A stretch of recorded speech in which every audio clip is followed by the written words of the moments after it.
sesuatu tercipta, tiada mustahil baginya. Ku miliki Allah yang besar, Dialah yang terbesar.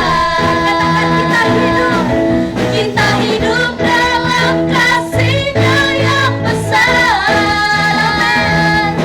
Kita hidup dalam kuasa-Nya yang besar. Marilah kita puji Dia, marilah kita sembah Dia. Oh haleluya, besarkan namanya. Marilah kita membesarkan nama Tuhan, amin. Sebab Allah kita adalah Allah yang besar. Sama-sama, Allah kita besar, Dia sungguh amat besar. Mari nyatakan dengan iman, Dia memiliki kuasa besar, Dia besar.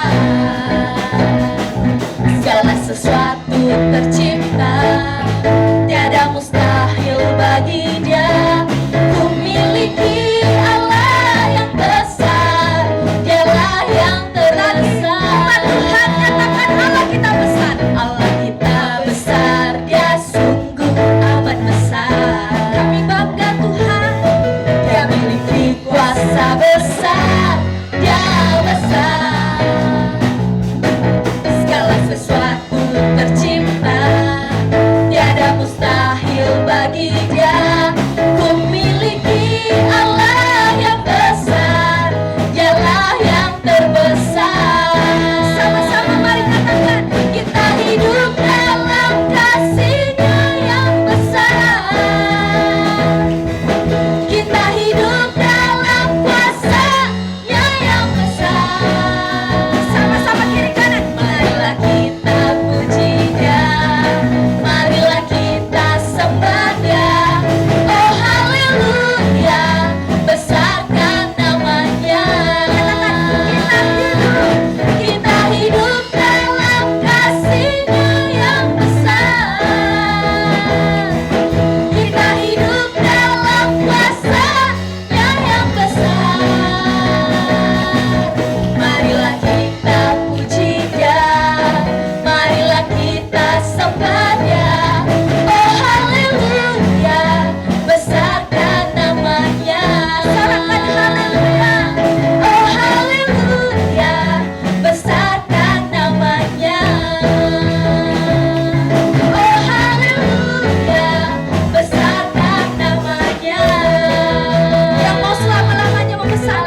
kita siapkan hati kita untuk kita menyembah Tuhan. Kami percaya ya Tuhan, saat ini kami datang dengan kekaguman kepada Tuhan. Kami datang dengan ucapan syukur kepada Tuhan. Kami datang dengan kebanggaan bahwa kami punya Tuhan yang besar, Tuhan yang sanggup menolong kami, Tuhan yang sanggup mencukupkan setiap apa yang kami perlukan. Dan saat ini Tuhan, dengan hati kami yang tulus, kami mau katakan kami bangga punya Allah seperti Engkau. Kami bangga punya Tuhan seperti Engkau. Oh haleluya, terima kasih Tuhan. Terima kasih Bapa yang baik. Kami mau sembah Engkau Tuhan. Kami mau sembah Engkau selama-lamanya di dalam kehidupan kami. Terima kasih Tuhan. Dialah yang maha suci, Dialah yang maha tinggi, Dialah Yesus, Raja damai. Kau maha mulia Tuhan, Dialah yang maha mulia. Nyatakan dari hatimu, Dialah yang maha besar, Dialah Yesus, luar biasa. Mari katakan Dialah yang maha tinggi. Oh sama-sama nyatakan Dialah yang maha tinggi. Kau suci Tuhan, Dialah yang maha suci, Dialah Yesus, Raja damai. Kau maha mulia Tuhan, Dialah yang maha mulia. Kami agungkan Engkau Tuhan, Dialah yang maha besar,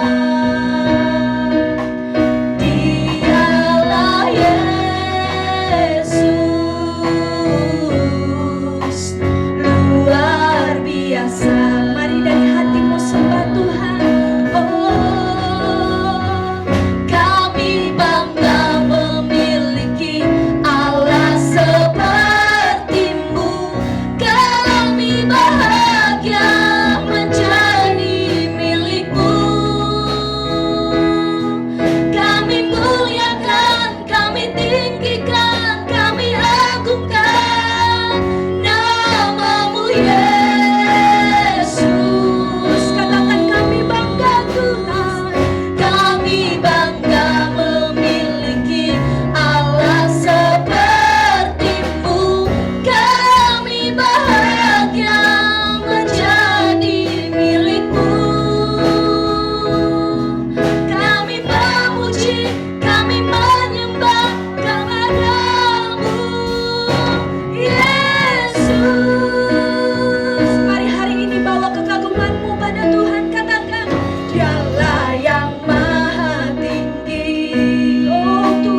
yang Tuhan telah beri. Engkau tolong kami, Engkau sembuhkan kami Tuhan. Takkan mungkin ku balas dari apa yang ku miliki. Kami persembahkan, Ku persembahkan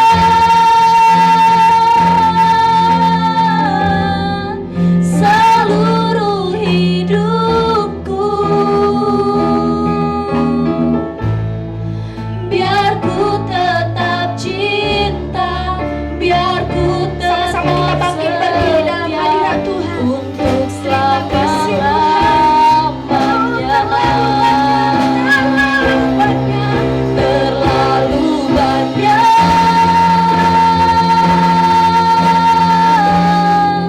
yang Tuhan telah beri. Takkan mungkin ku balas dari apa yang ku miliki. Ku persembahkan seluruh hidupku, biar ku tetap cinta, biar ku tetap setia untuk selama-lamanya. Kami serahkan kepada hamba-Nya, katakan terlalu banyak. Terlalu banyak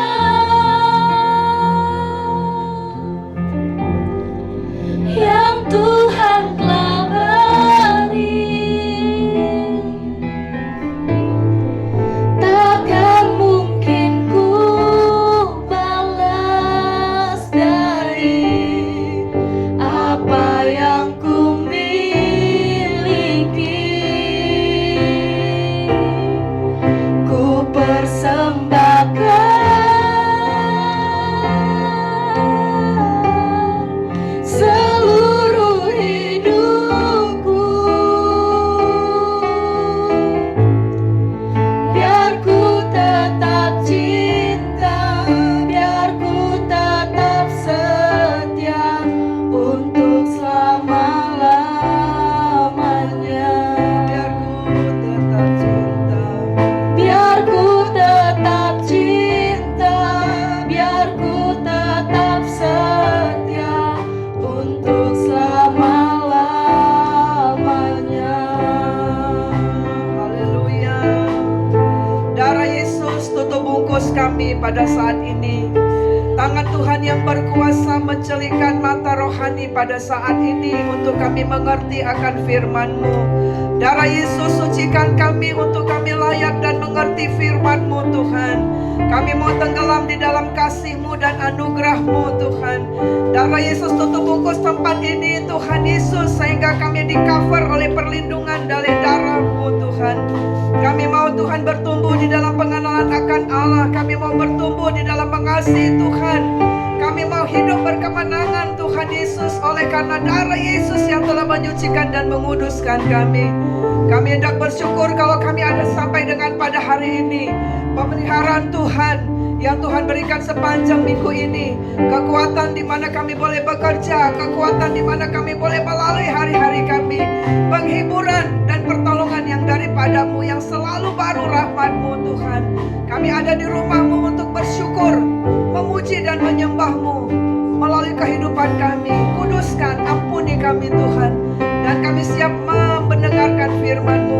Tutup bungkus kami dengan kekuatan kuasa-Mu Tuhan, dan segala pekerjaan iblis yang membuat kami melayang-layang pikiran, intimidasi setan, kuasa-kuasa si jahat, kami hancurkan, kami tolak itu di dalam nama Yesus. Mengarilah Roh Kudus di tengah-tengah umat-Mu, memulihkan setiap hati, membebaskan yang terikat, yang tertambat oleh dosa dan keinginan daging dan kuasa-kuasa si jahat. Dalam nama Tuhan Yesus, berkati anak-anak sekolah minggu juga yang mendengarkan firman Tuhan. Urapi mereka Tuhan, urapi gurunya Tuhan Yesus. Keselamatan bagi kami Tuhan, selamatkanlah kami sekarang ya Tuhan. Hosana bagi Allah di tempat yang maha tinggi.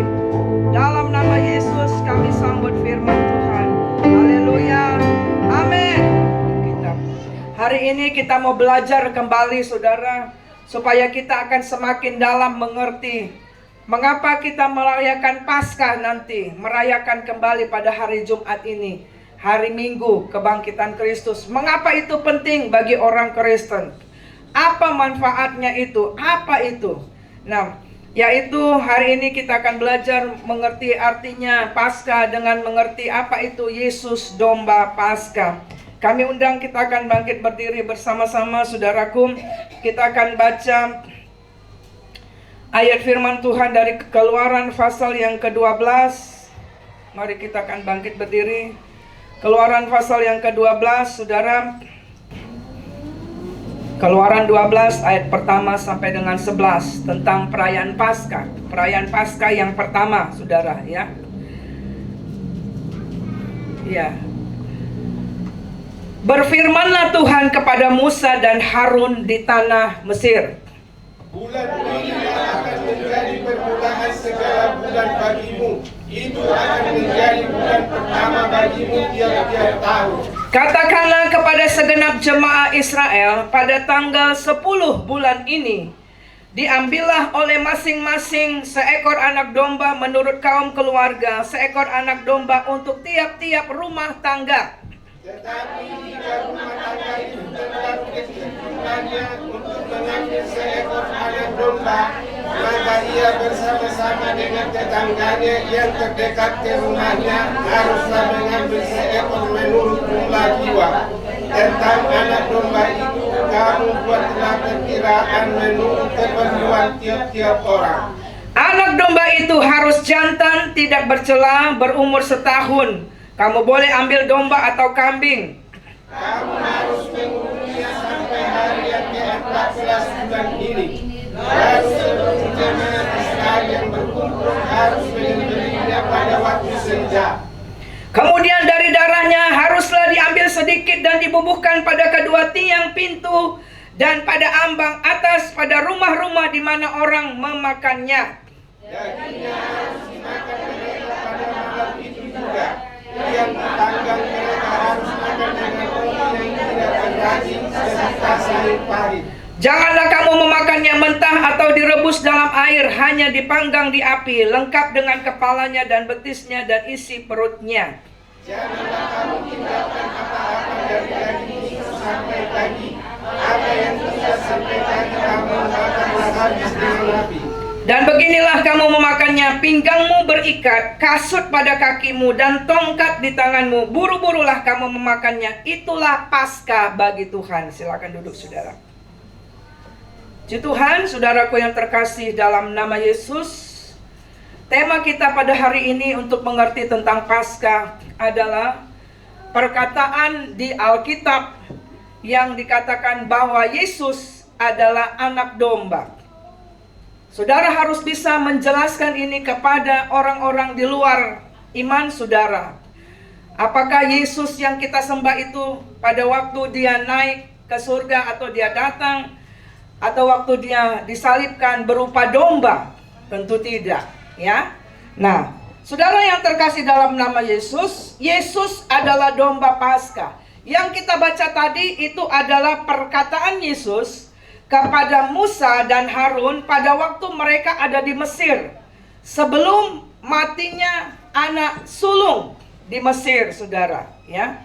Bahwa ketika nanti anak sulung itu dari hewan atau manusia mati, saudara, Tuhan katakan inilah permulaan Paskah itu, Paskah bagi Tuhan. Nah, saudara, ketika kita akan membaca kitab Yohanes pasal 1 ayat yang ke-29 dan 36. Mari kita akan baca Yohanes pasal yang pertama. Ayat 1. Yohanes pasal pertama ayat yang ke-29. Ayat itu berkata, pada keesokan harinya Yohanes melihat Yesus datang kepadanya, dan ia berkata, lihatlah anak domba Allah yang menghapus dosa dunia. Ayat yang ke-36. Lalu dia juga berkata, ya, pada waktu itu Yohanes sedang berdiri dengan dua orang muridnya Yohanes, dan dia juga memperkenalkan Yesus kepada mereka. ketika ia melihat Yesus lewat, ia berkata, "Lihatlah anak domba Allah." Nah, saudara yang terkasih dalam nama Yesus Baptis, memperkenalkan Yesus dalam memulai pelayanan Yesus, bahwa Yesus adalah lihat anak domba Allah. Apakah Yesus lewat seperti domba? Tidak, saudara. Tapi mari kita akan mengerti, saudara ya. Kenapa Yohanes berkata demikian? Di dalam kitab Wahyu, dia melihat di surga, dia melihat, dia mendengar, dan dia tuliskan bagi kita bahwa apa, saudara? Di surga dia melihat Yesus seperti seekor anak domba yang disembelih. Ya. Jadi makanya saudara, ketika nanti kita akan bertemu Yesus di surga, kita akan melihat bekas luka tangannya, seperti dia pernah disembelih. Artinya kita melihat bahwa karya keselamatan itu, korban Paskah itu benar adanya terjadi di muka bumi ini. Ya. Jadi kisah tentang Paskah itu bukan dongeng, bukan legenda, tetapi setiap orang dari segala suku, bangsa, agama, seluruh muka bumi ini, ketika mereka mati, mereka mau terima Yesus atau tidak terima Yesus, dia akan melihat Yesus dan ada tanda paku di tangannya, ada tanda bekas luka. Kita akan baca Wahyu 5 ayat 6, saudara. Ya. Di kitab Wahyu, saudara, itu banyak sekali bahwa Yohanes mengatakan, lihat anak domba seperti yang disembelih. Lihat begitu banyak orang di depan tahta anak domba. Lihat dari tahta anak domba mengalir air. Banyak sekali saudara menyatakan itu. Ya, bahwa lihat, Yesus itu anak domba. Mari kita akan baca Wahyu 5 ayat 6, berkata begini. Maka aku melihat di tengah-tengah tahta dan keempat makhluk itu, di tengah-tengah tua-tua itu berdiri seekor anak domba seperti telah disembelih, bertanduk 7 dan bermata 7. Itulah ketujuh roh Allah yang diutus ke seluruh bumi. Saudara yang terkasih, di dalam Wahyu 7 ayat 9 sampai dan Wahyu 7 ayat 9 sampai 10, dia lagi menyebutkan saudara begini, saudara. Wahyu 7 ayat 9 dan 10. Kemudian daripada itu aku melihat sesungguhnya suatu kumpulan besar orang banyak, sekumpulan orang banyak yang tidak dapat terhitung banyaknya, dari segala bangsa dan suku dan kaum dan bahasa. Ngapain saudara? Berdiri di hadapan tahta dan di hadapan anak domba, Yesus. Memakai jubah putih dan memegang daun-daun palem di tangan mereka. Minggu lalu kita belajar Yesus dielulukan dengan memakai daun palem. Jadi apa yang dikatakan di kitab Injil itu, Yohanes melihat, itu menunjukkan kemenangan, bahwa Yesus telah menang, saudara, menaklukkan segala musuh, bahkan maut ditaklukkan, saudara. Kemenangan, ayat yang ke-10. Dan dengan suara nyaring mereka berseru, keselamatan bagi Allah kami yang duduk di atas tahta dan bagi anak domba. Lalu kita akan melihat saudara dalam 1 Petrus 1 ayat 18 dan 19. 1 Petrus 1 ayat 18 dan 19 berkata begini. Sebab kamu tahu bahwa kamu telah ditebus dari cara hidupmu yang sia-sia, yang kamu warisi dari nenek moyangmu, itu bukan dengan barang yang fana, bukan pula dengan perak atau emas, melainkan dengan darah yang mahal, yaitu darah Kristus. Apa? Yang sama seperti darah anak domba yang tak bernoda dan tak bercacat. Nah, itu saudara, ya. Lalu saudaraku, mari kita akan lihat mengapa saudara Yesus diperumpamakan seperti anak domba yang disembelih. Karena saudara, kalau kita baca mulai dari kitab Kejadian, ketika Adam dan Hawa jatuh dalam dosa, mereka coba memakai cawat daun-daun untuk menutupi dosa mereka. Tapi Tuhan, apa saudara? Menutupnya dengan pakaian kulit binatang, dan itu pasti domba. Maksudnya apa, saudara? Bahwa kutuk dosa itu beralih kepada domba yang mati itu, saudara, dengan darahnya yang tercurah. Makanya Adam dan Hawa tidak dikutuk, saudara, tapi tanah yang dikutuk, unsur tanah di dalam kita yang terkutuk. Sedang kita bisa merasa tua, kita bisa merapa, tapi jiwa kita, hidup kita tidak terkutuk. Kutuk itu masuk kepada domba itu dengan tersembelih, darahnya menjadi pengampunan. Jadi kita mengerti, saudara, sejak kitab Kejadian bahwa Tuhan punya pola keselamatan itu, ada darah yang tertumpah. Dan saudara yang terkasih, dalam pola perjanjian yang lama, umat Israel masuk ke bait suci, harus ada imam besar yang tidak bersalah masuk ke ruang maha kudus untuk membawa domba yang telah disembelih. Darahnya itu di mezbah itu menyucikan. Tetapi ternyata, saudara, itu tidak bisa dilakukan oleh manusia sehingga dengan sempurna, sehingga Allah sendiri yang harus mengutus anaknya. Dia sendiri yang turun, saudara, untuk menjadi domba Paskah bagi kita. Nah, saudara, apa itu Paskah? Paskah itu di dalam bahasa Latin namanya Pascha, bahasa Yunani Paschah, ya, bahasa Aramnya Pascha, bahasa Ibrani Pesa. Kalau saudara pernah dengar itu sama semua. Nah, Paskah itu berarti melewatkan, menyelamatkan dari maut. Dari yang kita baca dalam kitab Keluaran tadi, pada waktu itu, saudara, karena Firaun mengeraskan hatinya tidak mau melepaskan bangsa Israel untuk keluar dari Mesir, untuk beribadah, maka Tuhan katakan malam ini semua anak sulung, baik manusia, baik itu hewan, akan mati. Kecuali dikatakan, kamu pada malam ini, ya, harus menyembelih seekor domba menurut ukuran tiap rumah tangga. Artinya supaya ada keselamatan bagi setiap keluarga. Dan darahnya itu harus ditaruh di ambang pintu. Sehingga pada waktu malam malaikat maut lewat, saudara, dia melihat ada tanda darah, ada perlindungan, maka tidak akan terjadi kematian di keluarga itu. Itulah artinya Paskah, bahwa Tuhan melewatkan, Tuhan menyelamatkan kita dari maut, saudara. Amin, saudara.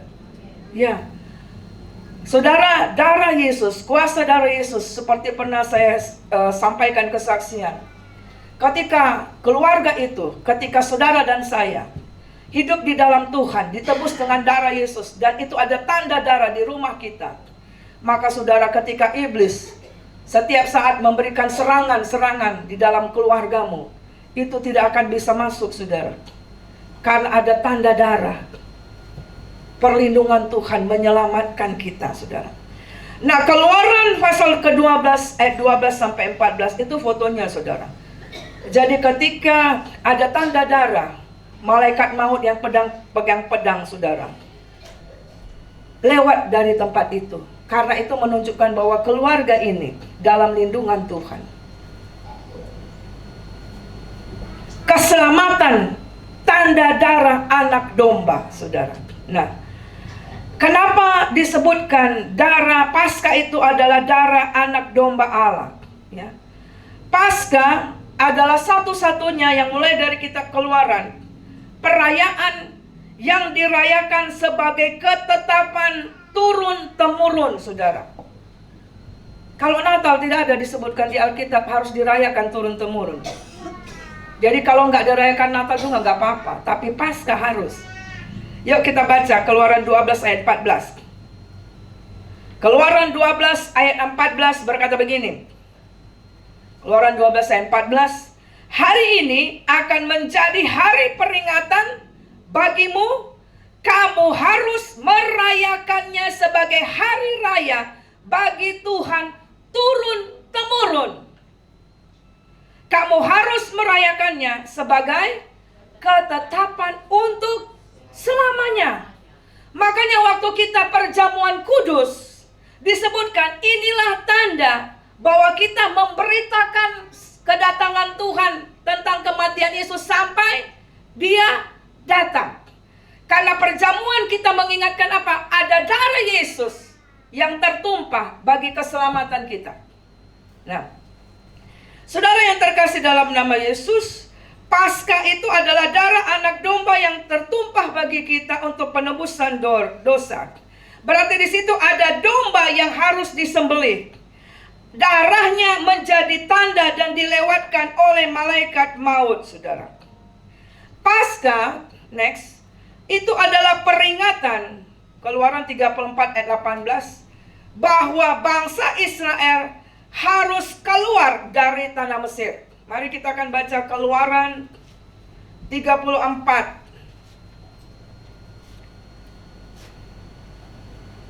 Kita baca Keluaran 34 ayat yang ke-18.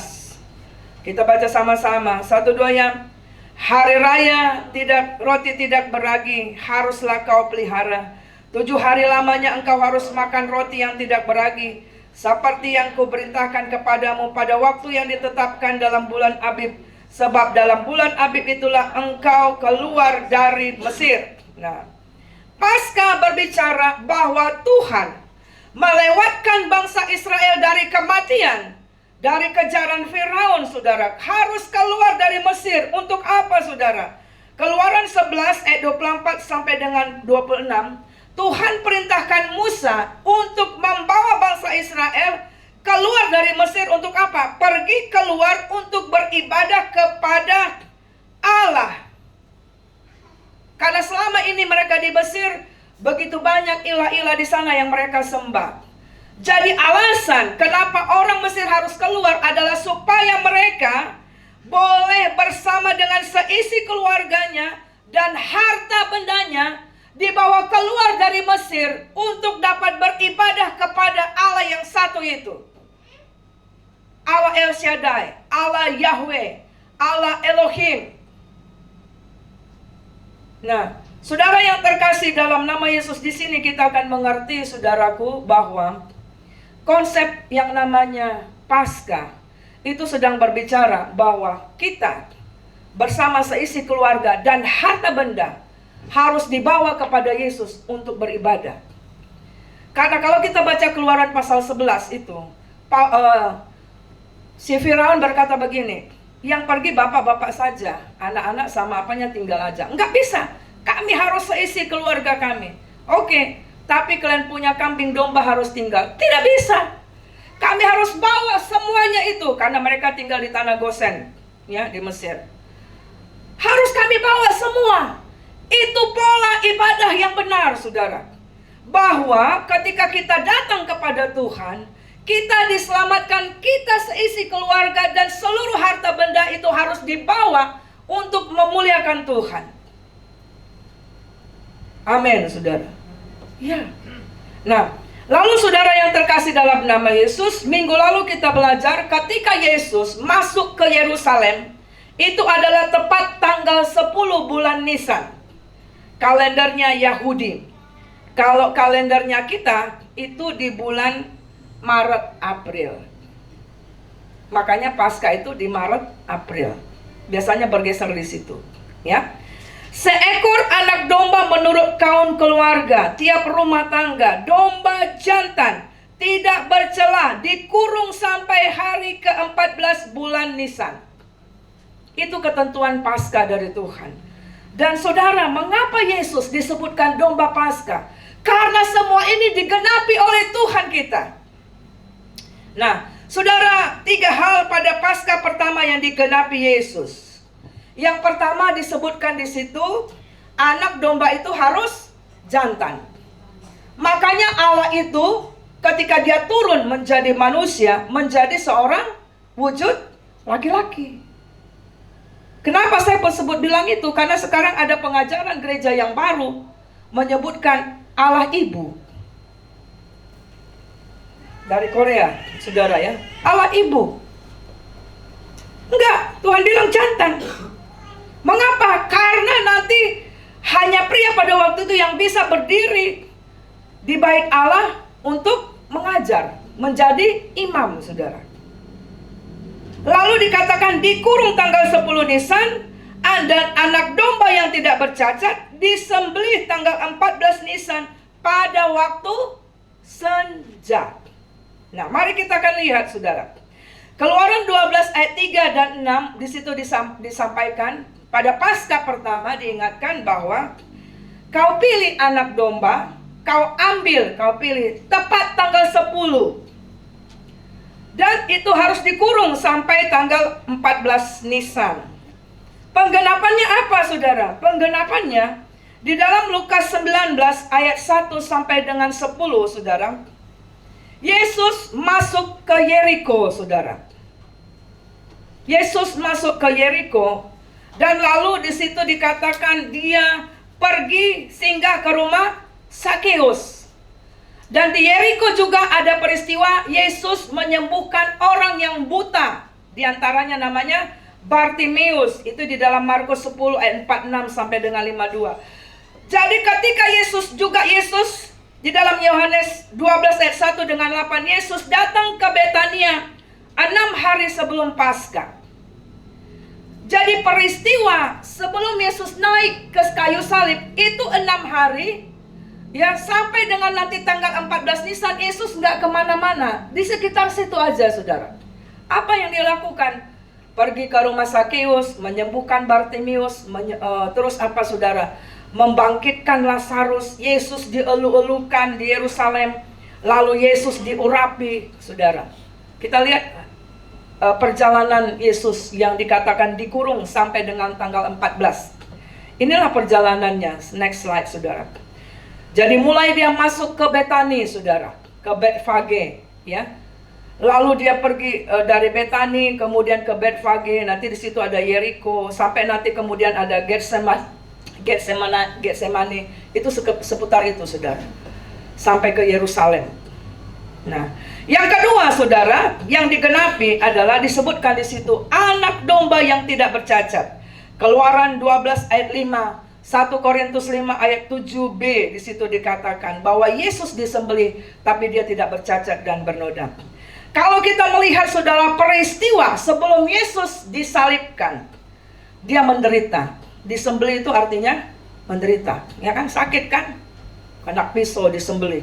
Nah, pada waktu kita lihat di situ di dalam kitab Matius 26 ayat 57 sampai dengan 60, Yesus dari Getsemani dibawa kepada imam besar Kayafas. Untuk apa?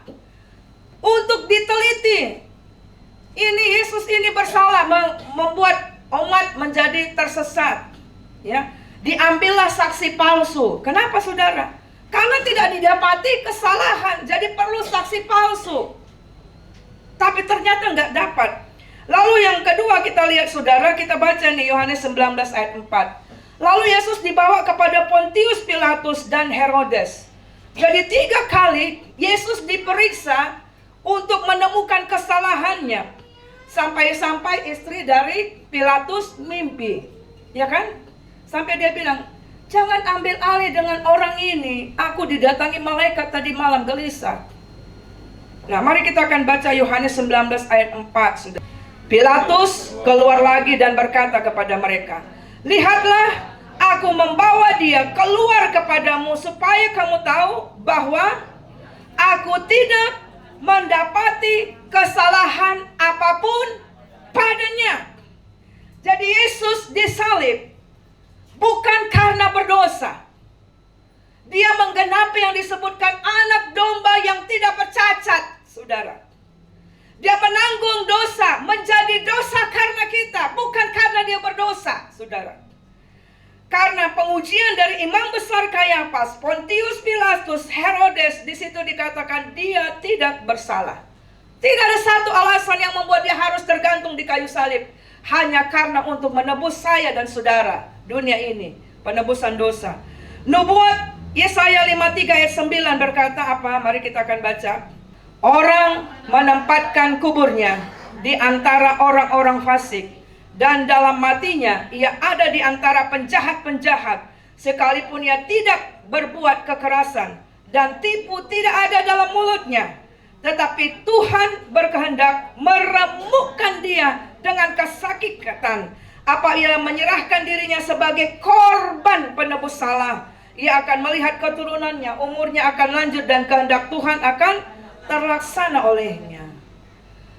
Jadi Yesus memang harus menderita, disembelih untuk menggenapi nubuatan ini. Lalu saudaraku, saksi lain yaitu Petrus di dalam 1 Petrus 2 ayat 22, 1 Yohanes 3 ayat 15, 2 Korintus 5 ayat 21, Ibrani 4 ayat 15, kita baca satu saja, yaitu dalam 1 Petrus 2 ayat 22, ya. Mereka, Yohanes, melihat bagaimana Yesus diperiksa pada waktu itu. Bahkan Petrus, ya kan, dia masuk ke berbagai tempat, tapi dia menyangkal. Tapi dialah yang menyatakan bahwa hasil pemeriksaan imam besar Kayafas, Pontius Pilatus dan Herodes tidak ada salah. Yuk, 1 Petrus 2 ayat 22. Mari kita akan baca 1 Petrus 2 ayat yang ke-22. 1-2 ya. Ia tidak berbuat dosa dan tipu tidak ada di dalam mulutnya. Kita baca 1 Yohanes 3 ayat 15. 1 Yohanes 3 ayat 16 ya. Demikianlah kita ketahui kasih Kristus, yaitu bahwa ia telah menyerahkan nyawanya untuk kita. Jadi kita pun wajib menyerahkan nyawa kita untuk saudara-saudara kita. Ayat yang di atas adalah memiliki hidup yang kekal di dalam dirinya. Nah, saudara yang terkasih dalam nama Yesus, di sini kita melihat bahwa Yesus menggenapi bahwa dia disebut anak domba Allah yang menebus dosa manusia. Karena dia menggenapi yang kedua. Yang pertama tadi dikurung. Ya saudara, ketika dia sudah masuk Yeriko, masuk ke Betani, masuk ke Yerusalem, dia tidak keluar sampai nanti dia akan disalibkan. Yang kedua, dia tidak bersalah. Yang ketiga, di dalam Keluaran 12 ayat 6 disebutkan apa saudara? Disembelih tanggal 14 Nisan waktu senja.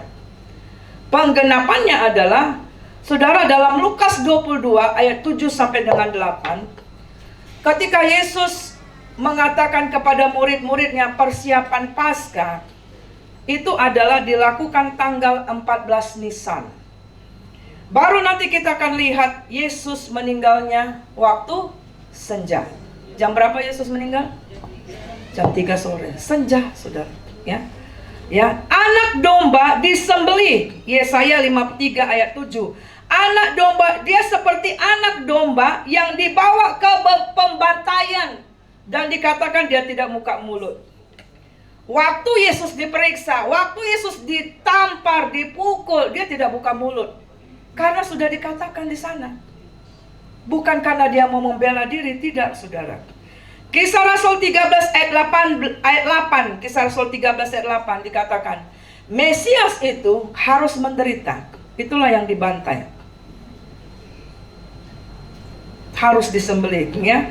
Lukas 24 ayat 46 sampai dengan 57. Ketika Yesus memperkatakan tentang kematian yang ketiga kepada murid-muridnya, dia bilang, Mesias itu harus menderita, saudara. Mengapa, saudara? Supaya kita diselamatkan. Supaya kita disembuhkan.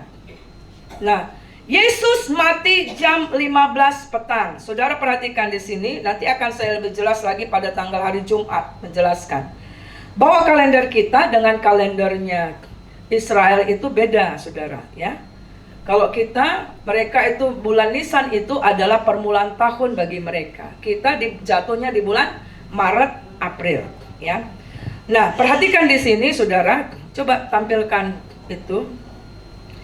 Pada tanggal 14 Nisan itu, saudara, orang Israel itu harus menyembelih anak domba. Ya. Lalu saudara, perjamuan malam terakhir itu, Paskah itu juga tanggal 14 Nisan, saudara. Ya. Yesus berdoa di Taman Getsemani, itu adalah tanggal 14 juga, saudara. Lalu pada malam itu juga, coba tampilkan skema tadi itu. Selanjutnya, itu dibawa ke rumah imam besar juga di tanggal 14 itu, saudara. dibawa ke Pilatus, Herodes, kembali lagi kepada Pilatus. Nah, coba sorot yang sebelah kiri. Itu dilakukan juga pada tanggal 14 Nisan subuh. Jadi pembagian waktu orang Israel itu, saudara, kalau kita kan pergantian waktunya itu jam 12.00, ya. Tapi kalau di Israel enggak, jam 6. Jam 6, saudara. Ketika sudah gelap, sudah ganti hari yang baru. Makanya nanti kita akan mengerti, kok kita hitung kalender kita enggak 3 hari, nanti kita penjelasannya hari Jumat. 3 hari 3 malam di perut bumi, saudara. Nah, makanya ada firman Tuhan yang berkata begini kan, kalau kamu mengampuni, jangan lewat sampai matahari terbenam. Kenapa itu? Karena jamnya Yahudi itu, kalau sudah matahari terbenam, kalau kita sekitar jam 6, itu udah pergantian hari. Kalau kita kan belum. Nah, ngerti ya saudara ya? Nanti ini untuk pemahaman kita nanti tentang Yesus bangkitnya itu 3 hari. Nah, coba perhatikan sorot yang sebelah kanan itu. Jadi di dini hari itu Yesus 3 kali dibawa Pilatus, Pilatus, ya. Nah, lalu pada waktu jam 6 itu, saudara, Yohanes 19:14, jam 6 pagi, Pilatus menyerahkan Yesus untuk disiksa, ya. Kemudian jam 9 pagi, Markus 15:25, di situ dikatakan Yesus disalibkan. Lalu jam 12 dikatakan gelap gulita dan Yesus menghapuskan apa yang sebelah kanan yang warna merah, ya, merah jambu. Pada jam 3 sore. Lalu jasadnya diambil oleh Yusuf Arimatea dan Nikodemus pada waktu sore itu, saudara. Nah, jadi peristiwa mulai dari Yesus diperiksa sampai Yesus mati itu 2 hari.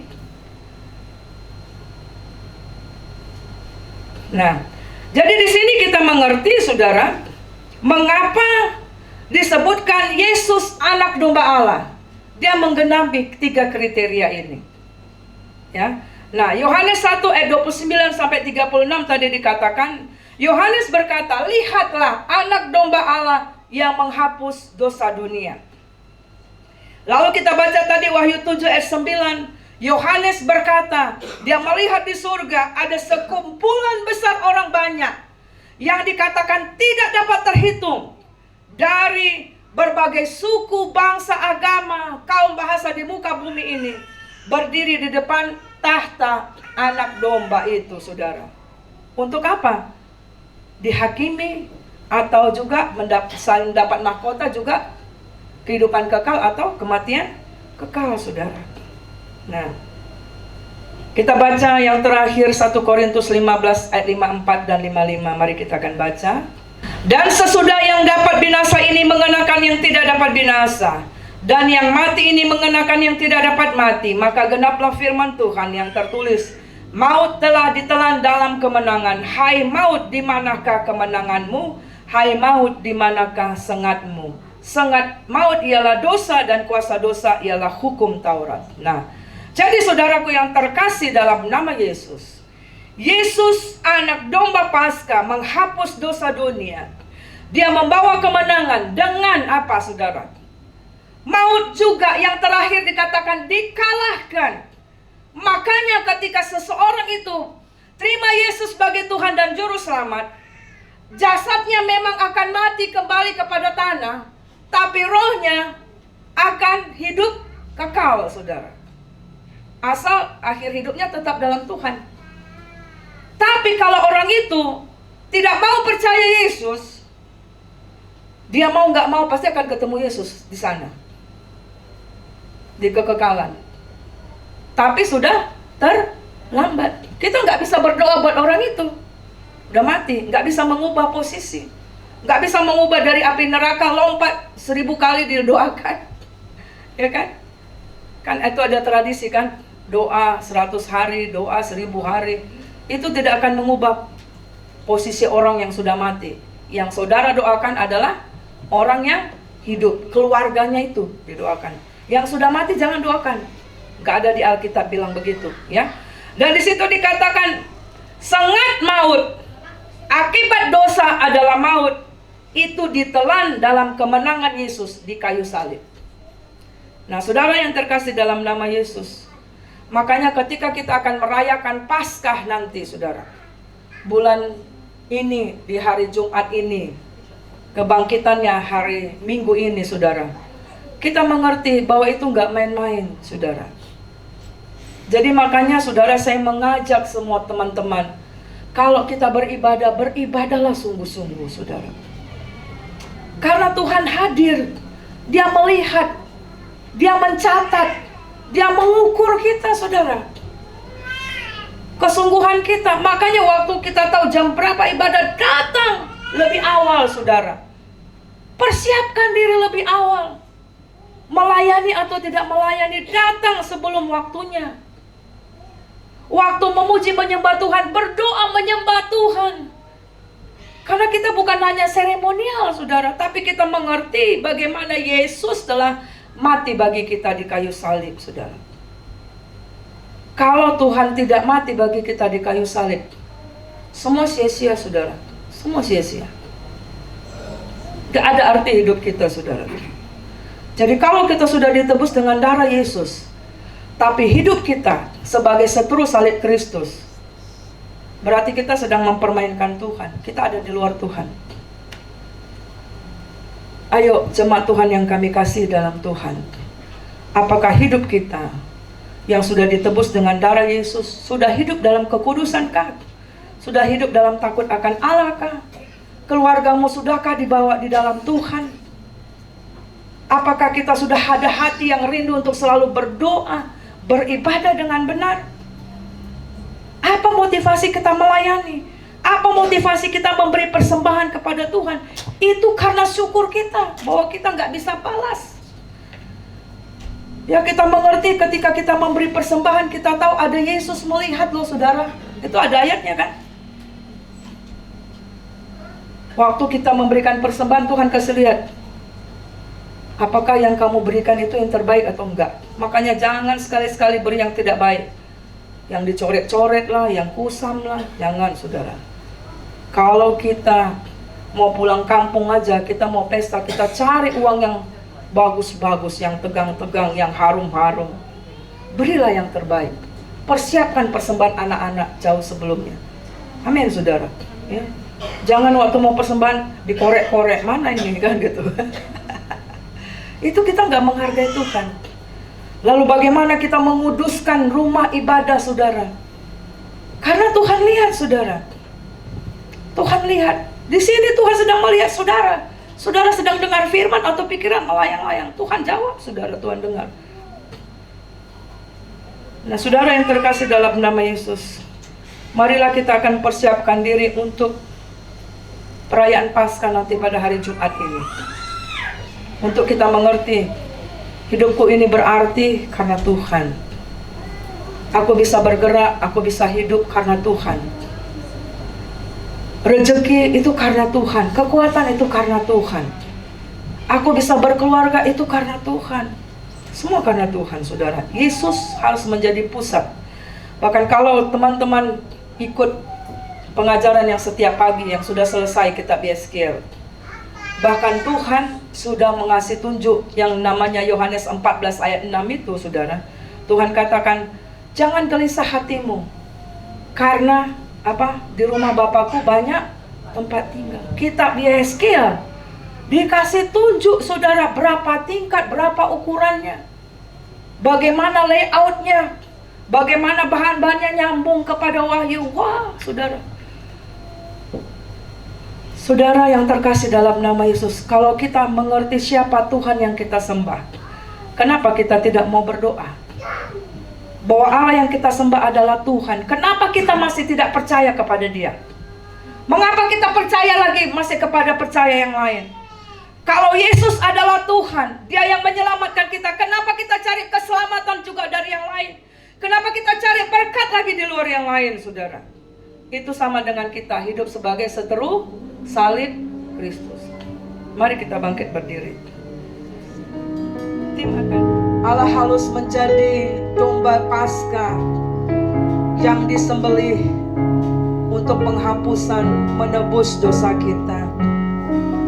Jangan lagi hidup sebagai seteru salib Kristus. Jangan lagi membuat Yesus menangis. Berserulah kepada Tuhan, Hosana. Berikan keselamatan itu sekarang bagi kami dan keluarga kami. Jangan sampai tanda darah itu berlalu dalam hidupmu dan keluargamu. Kita tidak akan bisa selamat di bumi ini sampai kepada kekekalan tanpa tanda darah itu. Karena hidup ini ada penguasa di udara, ada pemerintah-pemerintah di udara, tetapi mereka telah dipatahkan kuasanya, dihancurkan kuasanya dengan darah Yesus yang berkuasa. Mari renungkan firman Allah yang kita dengar pada pagi hari ini. Dengan menyanyikan sekali lagi pujian ini, katakan, salibmu membuka mataku. Salibmu membuka mataku, betapa berharga nilai hidupku.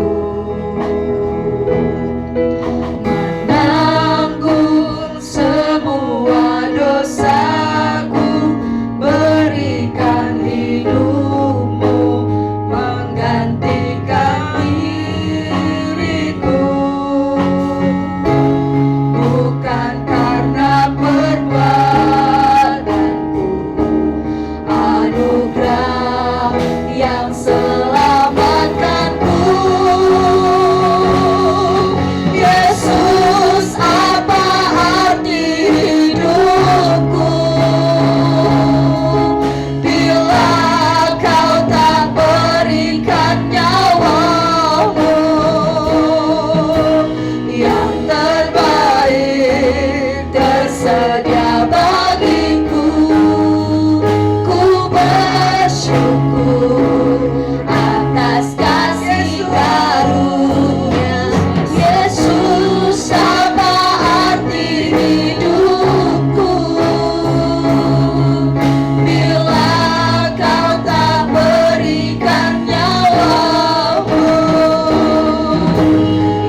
karena perbuatan kami, tetapi karena bernilainya hidup kami yang telah Engkau ciptakan segambar dan serupa-Mu. Darah Yesus mengembalikan gambaran yang sudah rusak itu, Tuhan. Untuk kami, berarti hidup kami selama kami masih ada di muka bumi ini menghasilkan buah-buah bagi kerajaan-Mu. Ampuni kami, Tuhan.